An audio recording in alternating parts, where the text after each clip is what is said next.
Ayan lang si fiancé, oh. Ayan. Salamat po, Sir Lito. Ayan, naibigay ko na po yung para sa Saan pom. dapat kanina yun ay may vlog po sana kami. Oo. May kapit nga po. Oo nga, kasi nakita ko, dito sa'yo ko parang, kasi sabi ko parang nakita ko yung sasakyan nila, yung pic. So yun na guys, good morning, good afternoon, and good evening po muli sa inyong lahat, no? Ito muli ang inyong lingkod, Batang Elliot, ay nagbabalik para magbigay naman po ng isang short update para kay Viancy actually, ano? Kung ano po yung nangyayari sa kanya ngayon at kung bakit hindi nagkakaroon ng hindi natutuloy ang vlog nila ng EDSI po, ano? At may nabanggit itong si Viancy at yan ang malalaman natin maya-maya lang. And guys, regarding naman po dun sa ating thumbnail, no, na tuloy-tuloy lang ang blessings para kay Viancy. Ito ay dahil may natanggap na naman po siya at ito ay galing sa isang talagang tuloy-tuloy na sumusuporta na sponsor. And yan. So guys, maiksing update lang ito. So samahan po ninyo ako hanggang dulo. Let's go! Yes, sir.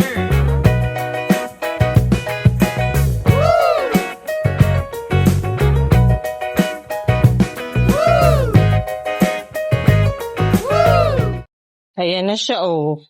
Ayan na siya. Hello. Sa akin nag-practice ba? Hindi, may kasabi kasi ko sa pa-SM eh. Kaya dito na ako Diyan ako bumaba sa kanto. Yan.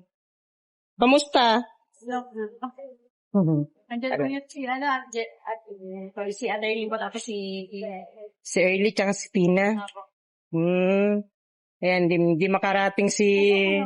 Hindi ko kilala yan. Kaya pala kanina patingin at tingin si Viancy guys dun sa nakasakay sa motorsiklo, ano. Akala niya kasama akala niya si Red Zane. Yung pala si Red Zane guys, medyo hindi na naman makalakad at yan ay sasabihin ng wife niya maya-maya lang kung bakit. So tuloy po natin guys. Ala, baldado na naman si kuya mo. Ayun. Yeah. Red Sing. Oo. Alam mo na, yung sakit ng papa mo rin. Ayan, Ako? bibigay ko lang sa'yo, pinabibigay ni Sir Lito. Yan po yung po ng Yung po kay Kuya Lilo, kay pabili na po sila ng sir.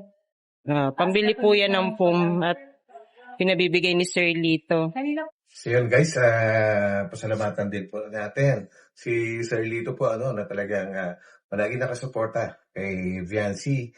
And kahit sa mga maliliit na bagay na ito, ay malaking blessings pa rin, di ba guys? At para sa comfort din naman ito ni Viancy, pambili nga daw po ng foam. And siguro yung foam na sinasabi, baka higaan. So yun po. So maraming salamat Sir Lito. Hindi mo pinababayaan si Viancy. And of course, kahit itong mga ganitong maiksing vlog lang guys, para sa mga nagmamahal kay Viancy, alam ko nami-miss na ninyong lahat. Ay, nami-miss na pala nating lahat. Kasama pala ako guys, sorry. Nami-miss na nating lahat. So, masilip man lang natin ay isang malaking bagay na, di ba? So, tuloy natin. sana kaso nag-practice po ako. Kaya nga, saan nag-practice? Apartment po ng class. Kasi kanina, maaga ako lumabas.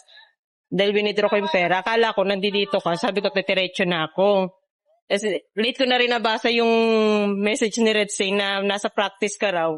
Dito ako kanina nakatayo. Ginawa ko, naglakad akong SM kasi magkikita rin kami nila Mrs. Love doon. Nasaan po sila, Mr.? Umuwi na. Sumama ako sa kanila pa uwi. Kasi sabi ko, baka matagal ka pa. Kaya sabi ko, ay, sama muna ako sa inyo pa. Alangan namang mag-ikot-ikot ako sa SM ka ako. Makatisod ako, wala akong pambayad. Ay, sus, grabe. Ayun, no? Salamat po kay Kuya Lito. Kaya salamat po kay Sir Lito. Ayan. Si Red Sing hindi mo na po makasama at ayun, pilay na naman. So yun, shout out Red Zane, no? Magpagali ka para naman makalabas ka ng bahay. Nako, ay sos. Wala rin ang mga marites. Hindi kompleto. Kamusta naman ang apartment niyo dyan? Ano po, nawalan kami kahapon ng isang araw po ng tubig. Tapos nagkameron na naman. Gaya, sa amin din. Sa amin naman kuryente. Okay. Parang buong dait na wala. So, Mahirap po kami pag walang tubig. Dapat may stockan kayo ng tubig. Mabili nga din kami. Yung sobrang po bibili na po namin ng Yung drum. Yun, tama yun. Kung 4 sila doon, at least meron silang 2 hanggang 4 din na drum pa, no? Kung meron pa namang space na mapaglalagyan yung plastic, yung asul, matibay po yun, maganda po yun. Diba guys, nasa 200 lang po yata yung isang piraso nun. Oo. Hindi, mas maganda drum na. Para in case na bili ka na rin ng drum. Kasi mahirap dito bigla-biglang nawawalan eh. Lalo pag nag-ulan. Uwi nga po kahapon ng dalawa. Nag-uwi eh. Hindi ko napi at then Umuwi. dahil lang po hindi na yung natira dyan. Nagtiis. Nagtiis. Pero pag naman, nagkatubig na lang. Hirap. Kawawa naman. Nagtiiso lang kuryente, walang tubig, no? So guys, lahat po yan ay may experience po ng isang estudyante once na nag-board ka na po, At isa na rin ako dyan sa naka-experience natin, college days. Nako, ang hirap pala guys, para maging independent mo ikaw lahat. Magluluto, maglalaba, magdidinis, and mamamalengke. Siyempre, marami ka pang gagawing para sa school ninyo. Kumbaga, yung oras mo talaga medyo gagahulin ka kung medyo babagal-bagal ka, Kailangan talaga time management once na mag-college ka na, matututunan mo na lahat-lahat yan. So, yun. Pag ganyan walang tubig. Hindi na wala na naman po ng tubig eh. Ay, ganun. Dapat talaga may stockan kayo. Sila early sa, Mabini? Mabili. Kaya sinasabi ko, parang alam ko to kung saan to. Sabi ni Red, ikaw na pumunta. Hindi ako makalakad, ikaw na lang. Wow naman si Red Zane. Oo. Diyan lang kayo Ayan, dito lang sila, malapit lang. Mga ilang minutes yan hanggang Mabini. Mga 5 lang, depende sa biyahe pag matraffic. Tas sa iyo. Ikaw lang ang lako. Okay, so magkakaiba pala sila ng Kaya school. nga Kaya lang magkaiba lang yung way. Pero mas okay na din po. Hindi lang po nag-uwi-uwi po. Oo. Mas okay na rin yun. Basta ingat lang kayo lagi dyan. Ingat-ingat na lang din kayo lagi dyan. Laging sasarado pinto. Yun, tama. Pag matulog, paikot lang yun. Sa may labahan, Oo. Double check nyo na lang lagi yung pinto. Pagka Correct, maano tama po kayo. yun. Ayan na. Ayan po, nasa gitna na lang kami. Hindi na kami pumasok doon. Ayan lang si Fiancé, Grabe Ayan. guys.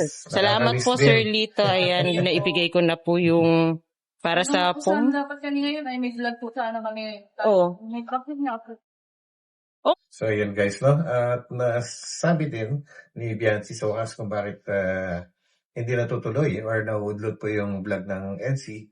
Dahil nga po yung mga practice na ginagawa po nila, Siyempre, uunahin naman po, hindi naman papayag si Kalinga Prab na ipagpaliban ni Bianci yung mga school activities para lang makapag-vlog. Ganun po supportive si Kalinga Prab sa mga beneficiaries niya, Hindi niya po sila pinipilit na i-vlog kung kailan lang po meron silang free time para lang po sa kaalaman po ng lahat, Lalong-lalo na po yung mga mga sumasawsaw sa Kalingap na akala nila parang feeling nila aping-api itong mga beneficiaries na tinutulungan po ng Kalingap, Yun yung kanilang pagkakaintindi Kasi hindi naman nila alam kung ano yung mga totoong nangyayari. So yun guys. Kasi nakita ko, dito sabi ko parang, kasi sabi ko parang nakita ko yung sasakyan nila, yung picture. Malapit ka ako yun doon sa apartment ni, Beyonce. Baka ka ako nag-EDC. Ay, nagpunta mo dito? Parang nakita ko kanina sa picture, sa GC.